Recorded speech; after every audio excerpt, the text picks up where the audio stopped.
आज था ईद का पहला दिन और ये थी बकरा ईद। मैं नहा धो के कपड़े चेंज किए और सीधा चला गया किचन में।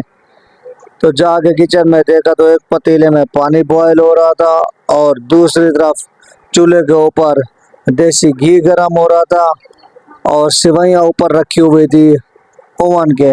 तो मुझे तो शिद्दत वाली भूख लगी थी। फिर मैं दोबारा किचन की तरफ गया कि भाई देखो अभी सिवैयाँ तैयार हुई है या नहीं। तो देखा अब्दुल्ला ऊपर सेवियां उठा रहा उसने अम्मी को दी और अम्मी ने उबलते हुए पानी में गुच्छे के गुच्छे डालना शुरू कर दिए। उनको अम्मी ने पहले अलहदा अलहदा करके थोड़ी थोड़ी करके पानी उबलते पानी में डाला। वो इतनी सारी अम्मी ने थोड़ी थोड़ी करके सारी सुइयों का पैकेट उबले हुए पानी में डाल दिया। तो देखते हैं ये कितनी देर में बॉईल होती हैं उबलती हुई।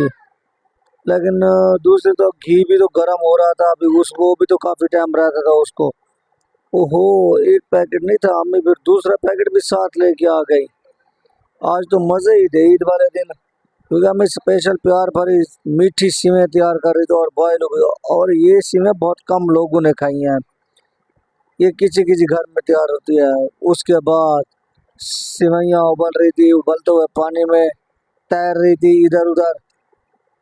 अम्मी उसे बार बार फिर चम्मच मार रही थी। ओहो, फिर अम्मी ने वहां से उतारी और उनका गर्म पानी अलग करने लगी, सेवइयों को अलग करने लगी। वो जालीदार टोकरी में अम्मी ने सारी सेवइयों को उसमें डाल दिया। उसके ऊपर फिर ताज़ा पानी डालने लगी ताकि उनकी गर्माइश निकल निकल जाए। फिर ठंडा पानी डाला उसके ऊपर। क्या कहने, ये बड़ी कमाल की चीज बनती है इस तरह तो। ओहो, सारा पानी अम्मी निचोड़ने लगी ऐसा ऐसा करके। यार ये आज मुझे कमेंट में बताओ, इस तरह की सिवैयाँ किसने बनते हुए देखी हैं और किसने खाई हैं ये सारी सिवैयाँ जैसे मेरे घर में बनती है। अभी तो आगे शश के दिखाता हूँ इस सिवैयों में क्या क्या मिक्स होता है। ये कोई और बनाता है तो मुझे कमेंट में बताए। मेरे ख्याल से तो ये बहुत कम लोग ही बनाते हैं, क्योंकि मैं जिस जिस दोस्त में से जिक्र किया है, ओहो, अम्मी ने फिर उठा के सीधा बड़े थाल में उनको डाल दिया। अब देखते हैं हम आगे क्या करते हैं। देसी घी गर्म हो गया था, उसको उठाया, आते ही सेवइयों के ऊपर देसी घी डाल दिया। क्या बात है। उसके बाद अम्मी ने शक्कर का शापर खोलने लगी। शक्कर का शापर खोलने के बाद इतनी सारी शक्कर, ओहो, शक्कर मीठा और ऊपर से अम्मी के हाथ की मिठास और साथ में अम्मी का प्यार, क्या जबरदस्त कॉम्बिनेशन बन रहा था इन सेवइयों का। फिर अम्मी ने इन सबको मिक्स करना शुरू कर दिया। ओहो, दो तीन उलट पलट करके अम्मी इनको मिक्स करने लग गई। इनका बड़ा कमाल का जायका टेस्ट था, क्योंकि इसमें अम्मी की स्पेशल मोहब्बत थी और मीठा और साथ में देसी घी। मेरे ख्याल से घी थोड़ा कम लग रहा है इसमें, तो शक्कर भी थोड़ी कम लग रही है। मेरे ख्याल से अम्मी इसमें और घी डालेंगी, जहाँ तक मुझे शक हो रहा है। हाँ, वो अभी तो अम्मी अच्छे से मिक्स कर रही है इसको। देखे, मैंने बोला ना और घी डालेंगे, ये और घी डाला इसमें। क्या बात है। ऊपर से एक और शक्कर का, ओहो, ये कमाल। यार ये बताओ, ये किसने खाई है इस तरह। हम तो हर साल हर ईद पे खाते हैं, चाहे बकरा ईद हो चाहे मीठी ईद हो, हमारे घर तो इस तरह से बनती है।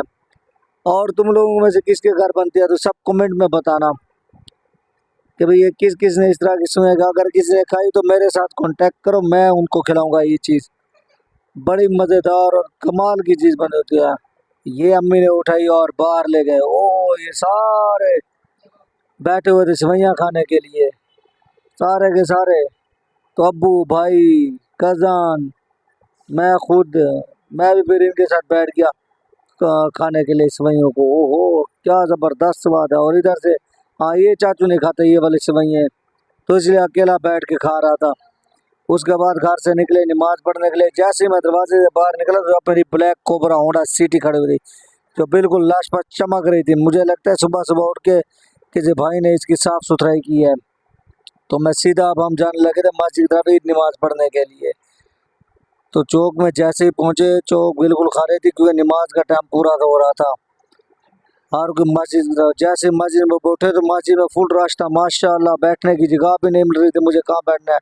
नमाज पढ़ के सीधा घर वापस आया, बकरी देखी और इसको ज़िबा करने की तैयारी की। ज़िबा करके उसका फिर गोश्त बनाने बैठ गया हम सब, मेरे छोटे भाई, चाचू, मैं। उसको फिर बोटियाँ बोटियाँ करने लग गए क्योंकि उसके बाद उसकी कलेजी अलग की थी हमने। हाँ, कलेजी अलग करने के बाद वो कलेजी मैंने दे दी थी अम्मी को। अम्मी ने वो कलेजी बिल्कुल कौरमे की तरह बनाना शुरू की। ये देखिए वो क्या कमाल की कलेजी बन रही है। तो उसके बाद हमने हिस्सा किया गोश्त का सारा, गरीबों का, मस्कीनों का, बहनों का, और अपना हिस्सा अलग करके सबको सब में तकसीम किया और अपना हिस्सा अम्मी को दिया। अम्मी ने एक मज़ेदार कौरमा तैयार करना शुरू कर दिया, उसमें मिसाले डाले। उस दान पीछे मेरे चाचू ने एक खोपड़ी बकरे की सिरी को बनाना शुरू किया, उसका उसकी खाल उतारी और उसको बोटियां बना लिया। इधर से अम्मी ने सालन बनाना शुरू किया, वो क्या मज़ेदार कौरमा बन रहा था। फिर खाना खाया और शाम की चाय में सब इकट्ठे हुए, साथ में चाय पी सारे और थोड़ी गपशप लगाई। गपशप लगाने के बाद